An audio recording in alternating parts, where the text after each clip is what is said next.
These people are over there embracing Farrakhan. That'd be like Donald Trump high-fiving David Duke. Great job, get your tiki torch. So this is my question for you today. Do you think that Democrats, the DNC, that right now they're trying to distance themselves from these so-called extremists? We're going to go through Louis Farrakhan in their ranks. Do you think they're trying to distance themselves more recently? And is it even possible, considering that these extremists are some of their most important figureheads? Like, what does a moderate DNC look like? Let me know. You remove these people, what do you have in today's Democratic Party? I don't know that you can. So the latest is Farrakhan. People trying to distance themselves from him for what some might call or consider slightly tinge of anti-Semitic overtones. Here's some clips. The satanic Jews. That's a rough start. That control everything and mostly everybody. If they are your enemy, then you must be somebody. Talking about the wicked ones in the Jewish community that run America, run the government, run the world, own the banks, own the means of communication. They are my enemies. But as sure as I'm alive, my enemies will be made my footstool. Here the Jews. That's out of context. Here's one. Don't like Farrakhan, so they call me Hitler. Well, that's a good name. Hitler was a very great man. Oh, gosh. Any questions? End segment.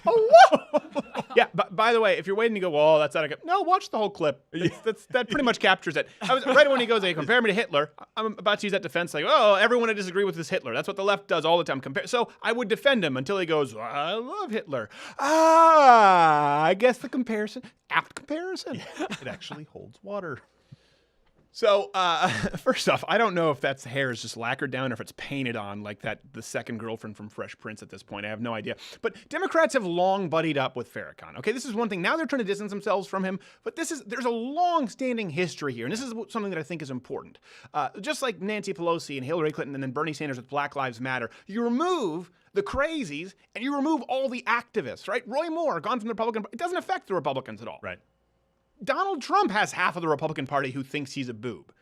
But if you remove all these activists from the left, there's no one left. So here's one of the more recently revealed photos with Obama and Farrakhan.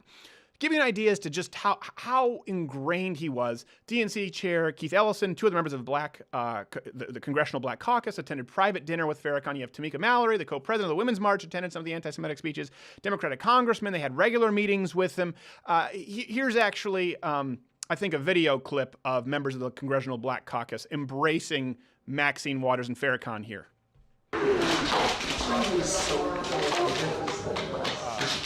That's not exactly just a meet and greet. Those are pen pals.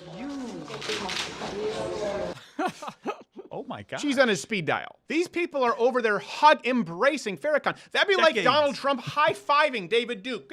Great job, get your tiki torch. This is how bad it is. So by the way, hey, notification, click the bell if you're watching on YouTube because subscribing doesn't mean anything now. So click the bell in the top left there in case you want to hear about our new videos. So Democrats now, they're trying to distance themselves from Farrakhan. But they've been bedfellows with these people for a long time. It's not only Farrakhan. So Al Sharpton has obviously been in hot water recently for his, I guess, anti-Semitic remarks. So it's hard to know if he made genuinely anti-Semitic remarks or if he just had another stroke reading the teleprompter.